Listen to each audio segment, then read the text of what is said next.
Hello and welcome to this Cronkite NewsWatch special, Arizona State of Business. I'm Brittany Bade. And I'm Crystal Story. This is our chance to look at the growing business ventures as well as some contentious economic issues in our state.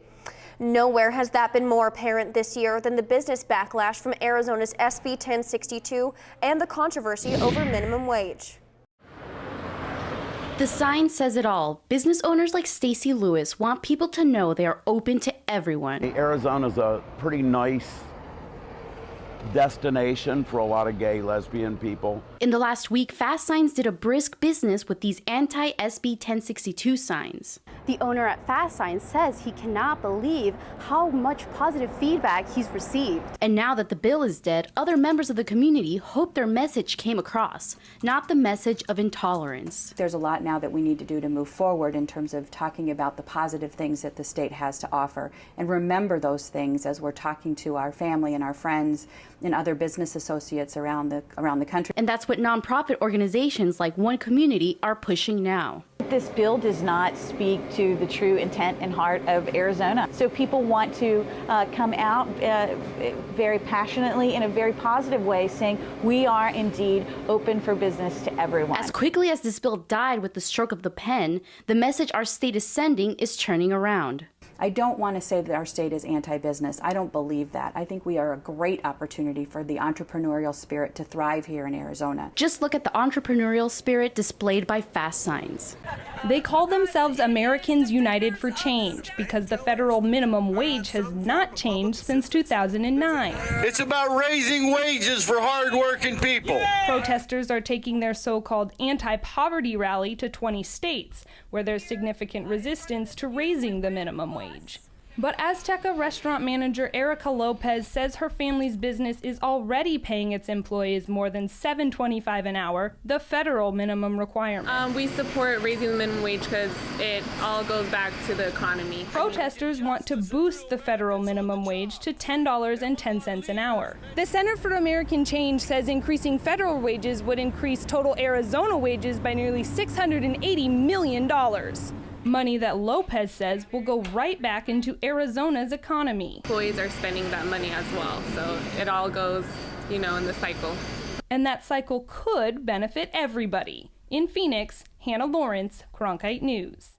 Biden was on hand as Florida Avenue Grill announced that they were increasing its tipped minimum wage to $3.77 an hour, a leap from the federal minimum of $2.13. Florida Avenue Grill manager Shonda Stewart says it just made business sense. Employees who make livable wages can sustain more comfortable living environments, which makes them happier employees, which translates into happier customers, which the bottom line is just good business.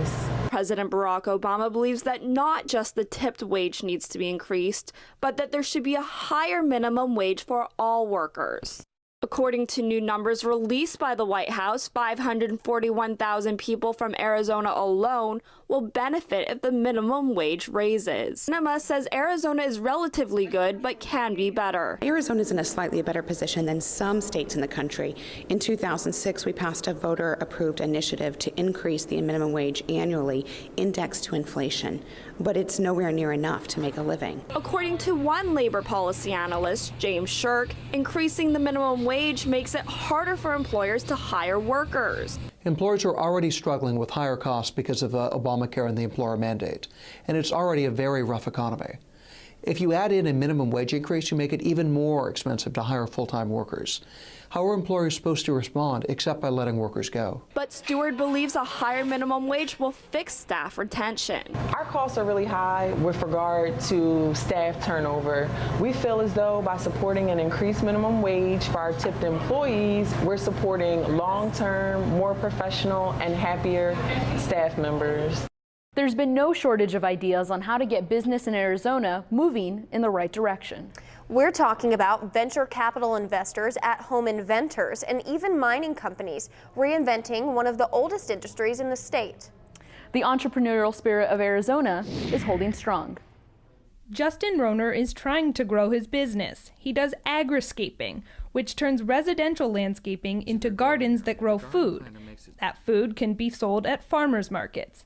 But he has a problem. The smaller we localize food production, the more interested large lobbyists for large farms, large trucking industries will likely want to squash us. U.S. Congressman David Schweikert says he wants to prevent that. I'm doing everything I can to try to turn Arizona into sort of an entrepreneurial capital formation center in the country. That's where SeedSpot comes in. SeedSpot is a local business incubator here in Phoenix that aims to give social entrepreneurs a place to grow their ideas. SeedSpot looks for new ventures which they can coach into sustainable business models. Schweikert says he's supportive.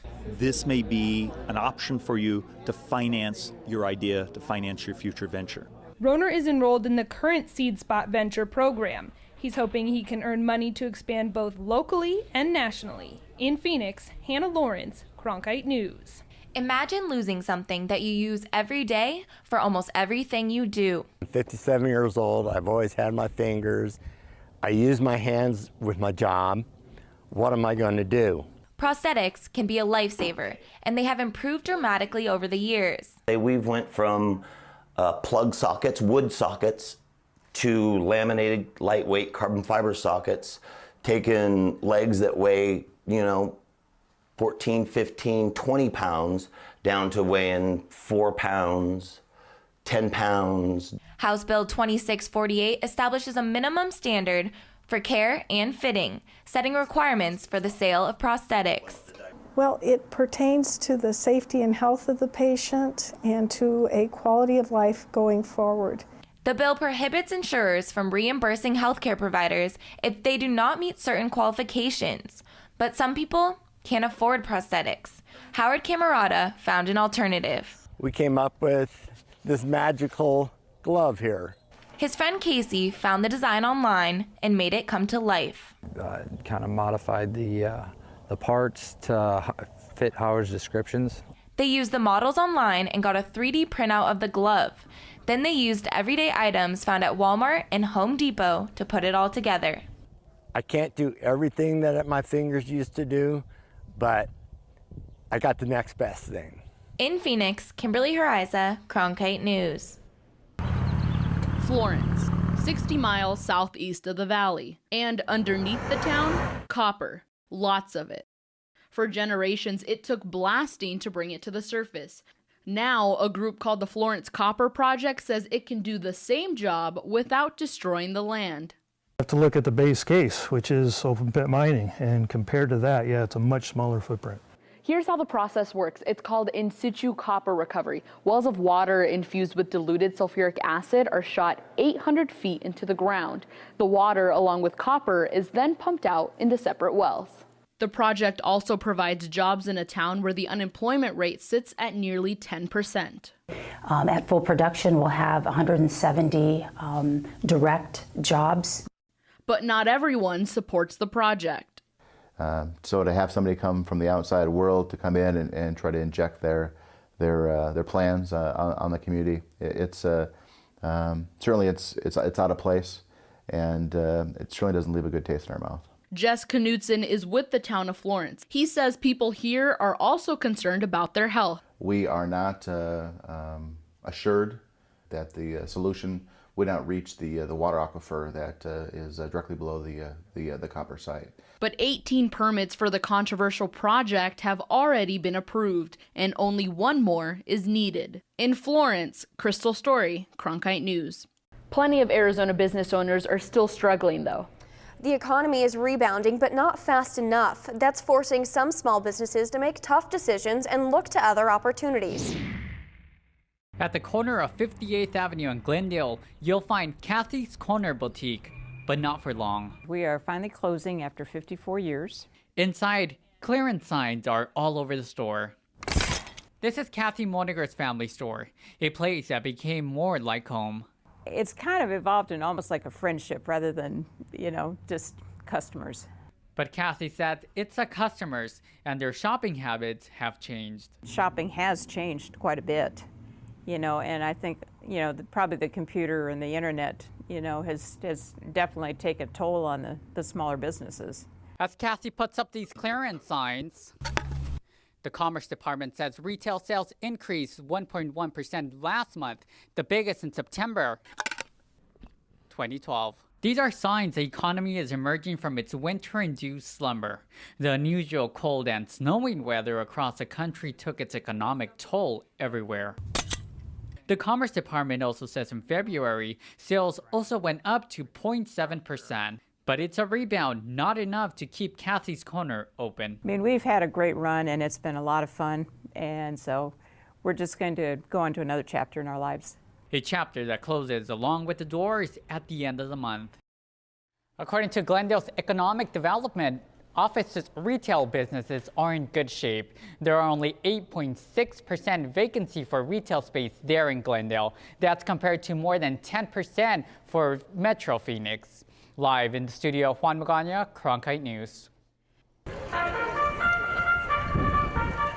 Phoenix resident Don Dowd owns 4 racehorses that pound the dirt at Turf Paradise Racetrack. The names of my horses are Crown King, Tailgater, Warren's Boulevard. Dowd only bets on his own horses, and if a new Senate bill passes, he won't have to be on the track to place his bets. Right now, if you want to place a bet on a horse race in Arizona, you either have to go to the track in person or go to one of the official off-track betting locations. Now, SB 1282 would make it so someone could actually place a bet by using their telephone. Using advanced deposit wagering, Arizona bettors can call their bets into a racing track like Turf Paradise. Then it's much like going to a bank. You want to open an account and you deposit money. The same here. You open an account and you deposit your money, and then you are allowed to make wagers on that account. Francia is a co-author of the bill and says that more money wagered means more purse money for horse owners. Advanced deposit wagering is already legal in 37 states, so it's nothing new. We're just introducing it to Arizona. I think we need a nice new generation of bettors. I think online and telephone wagering is that vessel. I don't see it any other way. And you know, that's what's going to keep this sport alive. Francia and Coulomb hope the bill wins on the nod, just like this horse did during the race. And Sylvanus is coming on through. Sylvanus with a late charge. In Phoenix, Nathan Delatorre, Cronkite News. Arizona is a hub for agriculture, but it is not immune to a slow economy. From farmers to butchers to the families who gather around the table, everyone seems to be trying to do more with less when it comes to the food economy. He works long days away from his family. Yes, I work 5 months here and 7 in California. And does this for his kids. I don't want them to follow our footsteps. I want them to study and have a better job than us. While Arizona has also not had much rain, the situation is not as bad as the dangerous conditions in California. And though San Luis has had little rain, Garcia says his vegetables are doing well. Right now they're doing well. There are many new variations and perfect conditions. Though Arizona agriculture is surviving, California is struggling under severe drought. It's among the most extreme, 9 or 10 on a scale of 1 to 10. And it doesn't look like they're getting any relief soon, even though they got some rain last weekend. We're not expecting really a lot of relief as far as rainfall from them. They're going to get some, but it's not as much as they could really use. Because of this, their agricultural growth will get worse before it gets better. Of course, anytime you have a significant water deficit, it is going to have impact on crops. Which means higher prices for produce. Garcia says it costs $3,500 alone to water each acre of his land. And when there is less water, more money is spent. It costs about $200 to $300 more. And the drought in California also affects how Garcia's farm runs. It affects us a little with what they're doing in California, because what we're doing here is delayed a week or two. And while he keeps his eyes on the skies for more rain, he'll be working long days to make sure his crops get enough water. In San Luis, Cassie Clapp, Cronkite News. It looks like a city bus. It sounds like a city bus, but the Fresh Express isn't here to pick up passengers. To start my shopping. It's the first full day of operation, delivering groceries to downtown customers like Dorothy Flanagan. Oh, everything looks so delicious. Flanagan normally treks a few miles to do her shopping. Well, I'm not a very good cook, so this is just a snack. Step aboard the Fresh Express and you'll find almost everything that you need for your next meal. From fruits like these bananas and even romaine hearts of lettuce for your next salad lunch. They got those too.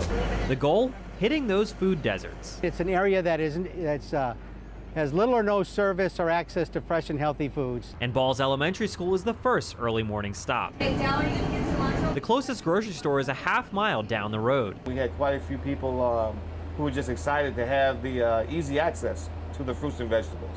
So for them, they're like, yeah, great, I don't have to go to the grocery store. From there, the Fresh Express moves on to the Salvation Army in downtown Phoenix. Fresh produce for these seniors is normally a little bit farther, 1.3 miles down the road, or a 20-minute walk. While the retired bus is donated for pennies on the dollar and the produce is sold at cost, the Fresh Express isn't self-sustaining. What we really have to do is raise about $150,000 a year to operate this. But it's a cost worth paying for healthy eaters, both young and old. In Phoenix, I'm Shane Dwyer, Cronkite News. How you doing today? When you come into Brett Pond's meat shop, you'll see him wrapping up sausages. Well, Hobie Meats has been around since 1962. He's been the owner for the past 6 years, and he's seen how tender and not so tender his business has been. Even though we've gone through some tough economical times, we have still managed to find a way to prosper. Pond says he's seen the beef price go up. I used to be able to buy boneless ribeyes in the choice quality for around $5 a pound, and now you're looking at about $7 a pound. So, I mean, it's gone up just about 25%. The price of prime grade New York steak was $16.99 a pound, but in the last year, it's gone up. Lauren Scheller with the Arizona Beef Council says the problem is a drought. And when we have a drought year and less moisture, that means there are less cattle. When there's less cattle, there's less beef on the market. And until Mother Nature gives us rain, beef prices will stay high. And we have an all-time high for beef demand because Americans still love beef. That's why Pond has already adjusted. Instead of buying from local vendors, I now buy direct from the packing houses. So if I can cut out 2 or 3 middlemen, I don't have to raise my prices. And he will continue cutting up the good deals. In Phoenix, Juan Magana, Cronkite News. Some Valley cities are turning to transportation as a moneymaker. But it doesn't come without controversy, from public funding to competition in the private sector. Many of the plans for driving up revenue also look to make the Valley a more transportation-friendly place.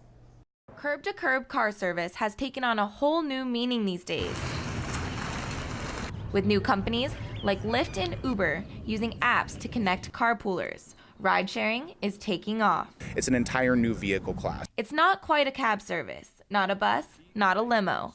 All of those industries are regulated in the state of Arizona. Now the heads of Lyft and Uber are asking for oversight for the sake of safety. Right now, there is a regulatory gap for a model like ours. There are laws that govern liveries and taxis, but no laws in the books that actually govern ride sharing. HB 2262 would put regulatory statutes in place. Mandatory background checks, annual vehicle inspections, $1 million insurance policy that's 3 times the state minimum for taxis when you're on a commercial trip. The insurance wouldn't cover the car itself, but the driver and passengers during the trip. Although this bill places restrictions and requirements on ride-sharing companies, cab companies like Discount Cab say the bill just isn't necessary because the insurance requirements still aren't where they should be.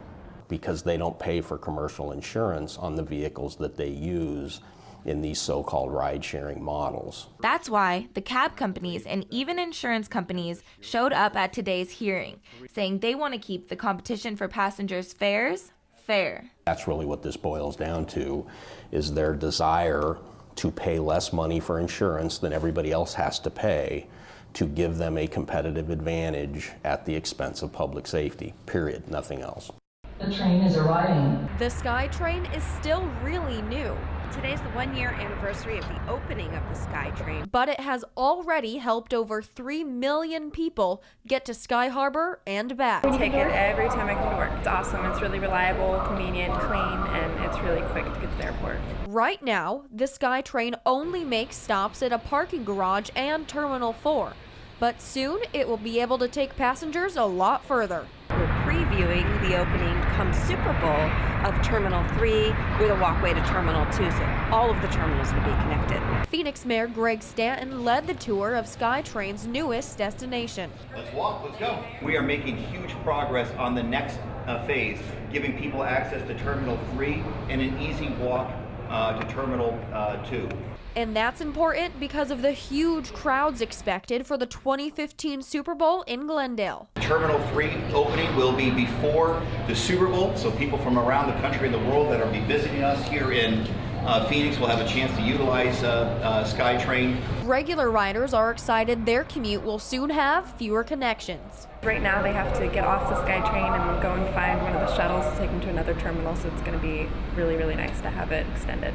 The wheels on this bike go round and round, carrying Diane Barker all through town. The senior Ohio native now lives in downtown Phoenix and has traveled as far as Surprise, Arizona on her collapsible bike.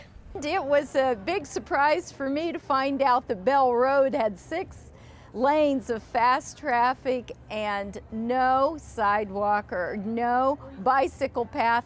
And yes, I made it through that. Barker hasn't owned a car in more than 25 years. She uses her bike, the light rail, and the bus to get around and advocate for alternative transportation. Somebody said I'd paint a romantic picture, of what I do. I believe in it. I know it can work. While I was talking to Barker this morning, we happened to meet another bicyclist with the same mission. Fellow bicycle advocate. Paul Lumens has been car-free for around 3 years now. He says what Phoenix needs is bike lanes, bike signage, just good ways for cars to be aware that there are bicycles around. In 2012, 530 accidents involved bicycles citywide. That's a 10% increase from just 4 years ago. Barker was hit by an SUV in downtown Phoenix a few years ago. I was thrown off, and I was down here in Phoenix appropriately in the crosswalk. Barker returned to her bike after months of rehab. She says her mission is intact as well as her mind. There's nothing the matter with my head, so I get it, I say to the mayors, I've been tested, have you? No. One Arizona business sector seeing a boom is booze. From brewers to distillers, Arizona companies are finding alcohol is a hotter commodity than ever. Our news team found several businesses toasting to new opportunities, but also facing steep challenges. The workers at Santan Brewery are beer fanatics. I got into this business because I love beer, and I thought there's no way that I'd ever get tired of doing anything to do with making beer. When you drink a beer in Arizona, you're helping add to the $1.1 billion of revenue it provides to the state. And Santan Brewing Company is taking business to the next step by expanding their distribution to California. This past year, Santan Brewing Company produced more than 15,000 barrels of beer. And now that they're expanding outside the state, Santan Brewery's production will ramp up. And our current production is going to be about 25,000 barrels this year. Year by year, we're increasing by about 50 to 100% per year. In Arizona, brewing companies can only legally create 40,000 barrels of beer each year at an individual facility. But new legislation could increase the output from these barrels. For now, Wilson wants to focus on California and is excited to drink some of his favorite brews. We go to San Diego a lot and just on vacation and things. Why not be able to buy our own beer while we're out there? It would be really kind of cool. Under current law, businesses like Sunup Brewing Company can only fill growlers, sort of like bringing in your own version of a big gold cup. And they have to be made of glass, at least right now. People do come in and we have to refuse them, which is unfortunate because they don't get our beer and we don't get their money. And bartender Jamie Grimmer says she's tired of turning away customers who want to fill growlers made of other materials. But now Senate Bill 1397 is brewing in the legislature. It's going to be awesome if that passes. It would allow customers to fill growlers made of different types of material. Then that's just more opportunity for us to get out there. If you're a beer drinker, you're probably used to topping off these glass growlers, but some people are interested in other options. Like beer lover Stephen Miller. Danger of dropping it or something, so yeah, something that's a little more durable might work. The one good incentive is stainless steel is light-proof, so that preserves the beer. And Sunup brewmaster Uwe Bohr welcomes new options. A lot of people like the green aspect of it and really don't mind that too much. Hungry? No, just thirsty. Keeping both drinkers and businesses happy. We don't like to have to tell people no, so, I mean, it'd be nice if it did pass. And keeping everyone happy is the goal here. In Phoenix, Brittany Thomason, Cronkite News. When it comes to Latin cuisine, a lime plays a very important role. It's like one of our main ingredients that we use. But a shortage in lime supplies is having businesses like the Mission in Old Town Scottsdale feeling a little sour. For the tacos, we offered usually 2 lime slices for it. We do 1. We won't garnish the margaritas because, we don't want to be super wasteful. Limes are a hot commodity in Mexico, especially in the state of Michoacan, where a battle between local farmers and the cartel has left American businesses with a higher than usual price tag for the green citrus. $30 to $40 per case, and that's for 40 pounds of limes. And now the jump has gone up to 90 to 100 per case. Cold weather in the country has also damaged supplies. The largest importer of produce in Arizona says the shortage is the worst they've ever seen, leaving customers with limes that are a little on the scrawny side. The limes that are on the market right now and being sold are smaller limes. We expect prices to remain high for the next 3 or 4 months. Meaning Michael pays more for bad condition limes, and customers like David Borsa get less. Well, we didn't realize, obviously, at first, but now that we know that there's been a shortage, we tell that there's less lime on the plate than there normally is. And timing couldn't have been worse for restaurants in Phoenix, who cater to the spring training clientele. This is the time of year for tourists, and it's just been busy. A busy year where tourists from out of state are slamming down margaritas, but margaritas with a little less lime on board. Reporting in Scottsdale, Vivian Padilla, Cronkite News. That's it for this special business edition of Cronkite News Watch tonight. Thanks for joining us. Good night.